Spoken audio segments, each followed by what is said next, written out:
Marlon Brando is widely considered one of Hollywood's greatest ever actors, but if it weren't for two directors his legend wouldn't be nearly as celebrated as it is today. Brando's movies with Elia Kazan and Francis Ford Coppola bookend the prime of his career, but they were also the projects in which he did his best work. What's more, Coppola and Kazan directed the actor in 4 movies which are now generally thought of as some of the best ever made. 4 of Brando's 5 collaborations with these two seminal filmmakers feature in Rotten Tomatoes' list for the 300 best movies of all time, which is based on an aggregation of critic and audience ratings. 3 of them also appear in IMDb's top 250 movies, ranked by total votes. It's the actor's work with Coppola that's won the most acclaim, with The Godfather and Apocalypse now near the very top of many greatest movie lists. Yet Kazan's 1954 movie On the Waterfront also has its fair share of admirers, who'd place it among the best films of all time. Marlon Brando worked with Coppola and Kazan on 4 of the best movies of all time. Each director gave him 2 of the all-time great movie roles. In fact, both On the Waterfront and The Godfather are ranked in the top 10 best movies of all time by Rotten Tomatoes according to critics and viewers' scores. The Godfather is number 2 on the list, only behind LA Confidential, and it takes the same position on IMDb's top movies list, below The Shawshank Redemption. Many would concur with the view that Coppola's 1972 crime film is the greatest single achievement in cinema history.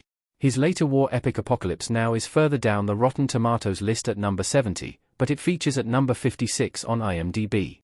The 4th movie starring Brando that's often included in discussions about the best movies of all time is A Streetcar Named Desire, which was actually released before any of his other collaborations with Kazan or Coppola, in 1951.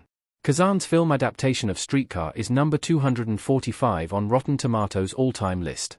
It also appears at 754 on the all-time 1000 greatest films list by They Shoot Pictures, Don't They, which aggregates historical best films lists by movie critics from around the world. Brando exploded onto the scene with his original Broadway performance as Stanley Kowalski in A Streetcar Named Desire, which is what convinced Kazan to make him his leading man in Viva Zapata and On the Waterfront. It didn't take long before the actor's extraordinary charisma and application of Stanislavski's method made the Academy of Motion Picture Arts and Sciences sit up and take notice. On the Waterfront and The Godfather won Brando his Best Actor Oscars. The actor won his 2 Academy Awards 18 years apart.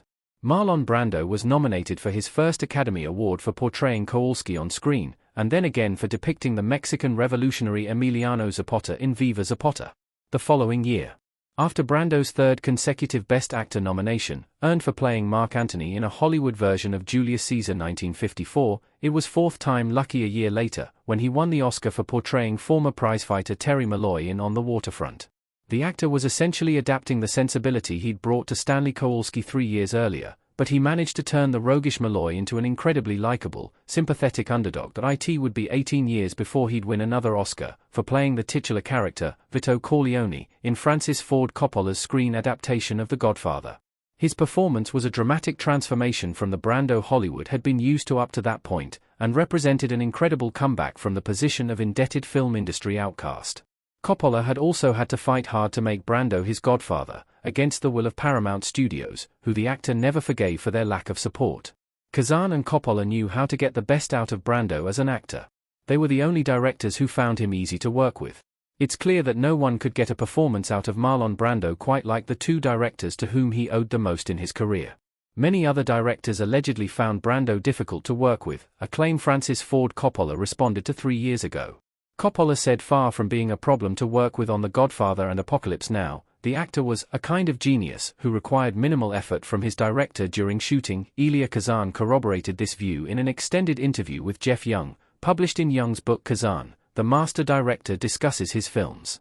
The director was amazed by how few notes he had to give Brando while they were shooting together, and how easily the actor could get into character. When he heard enough, he'd walk away, Kazan explained, referring to the feedback he gave between scene takes. I knew he'd gotten it. It was obvious. And he would start to behave naturally. Acting was something that came completely naturally to Marlon Brando. No one understood this fact better than his 2 favorite directors.